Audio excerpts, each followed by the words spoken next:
Hey guys, so for today's video we will be making lavender candles, and these are just some of the choices that Dollar Tree has to offer for candle holders. I'm going to use one of the tall white candles, and I put it in a pot with water on a low setting, and I'm just going to show you that here on my gas stove it's between a 2 and a 3. And I'm going to go ahead and let it simmer down until it is completely melted. Right now the water is still cool. I'm just going to let it come up to temperature as it sits in the water.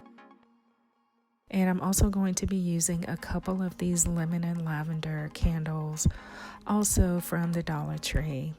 I apologize for my voice. It is going out on me. So sorry about this voiceover, it's going to be a little froggy. So I've gone ahead and attached a clamp to the end of the wick, and that's just going to help me remove the wick more easily. For these small votive candles, the wick just pulls right out from the bottom. Nice and easy. So I'm going to do that to 2 of the candles. Like I said, I'll be using 2. I'll also be using some of this dried lavender that a friend of mine was very nice enough to give me. And this is the candle holder that I decided upon. I'll show you what I'll use for my second candle later on. If you wanted to use the smaller wick for this jar, you could. You would just not fill it as full. But I do want to use the longer wick for this jar. So I'm going to go ahead and drop a couple of these votive candles into the melting wax. And be careful here because there was some splashing. And I tried to get it to focus. It's hard to see. They kind of sank to the bottom, but they're in there and they're melting. I laid down a piece of parchment paper so I wouldn't get wax on my cutting board, and I'm going to go ahead and remove the long wick from the candle jar. I'm going to give it a moment to cool down just a bit, and then I'm going to take a paper towel and remove the residual wax from the bottom. Now you want to do that because when you hot glue the wick to the bottom of the candle jar, if there is wax, it will keep the glue from adhering to the bottom. And try to get it as centered as you can. So now this is what our candle looks like. The 2 votive candles have melted. I'm going to go ahead and slip on an oven mitt. I'm going to put a few of the lavender pieces into the bottom of the candle jar, candle holder, and sorry for the obstructed view, but I'm just pouring in as much of the melted candle as I want. You can see how full it is. I'm going to add a few more pieces of the dried lavender. And then I'm going to put the clamp back on so that the wick won't fall in. And this second jar is just a little yogurt jar that I kept, and I used one of the smaller wicks.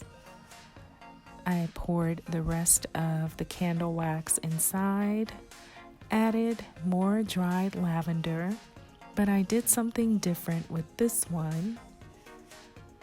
I used some of this lavender oil that Dollar Tree also sells, and it is pure lavender oil. Now it is a roller, or it comes as a roller, but it's very easy to take that roller off. I'm just showing you how to do it there. Be very, very careful. Only light pressure is needed. I actually did already add a few drops of lavender oil, but I'm going to add a few more, and this really does make a difference in the lavender fragrance. So now that our candles have finished setting up, I'm going to go ahead and trim the wick and trim the smaller wick as well. And our candles are ready to go.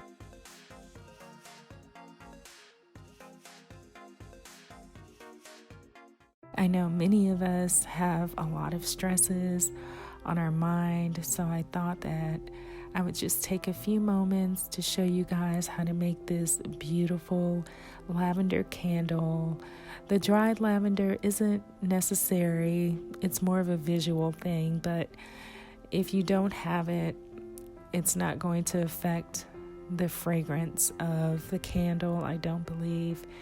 In fact, adding the lavender essential oil, I think, would give you a more aromatherapy experience than the dried lavender.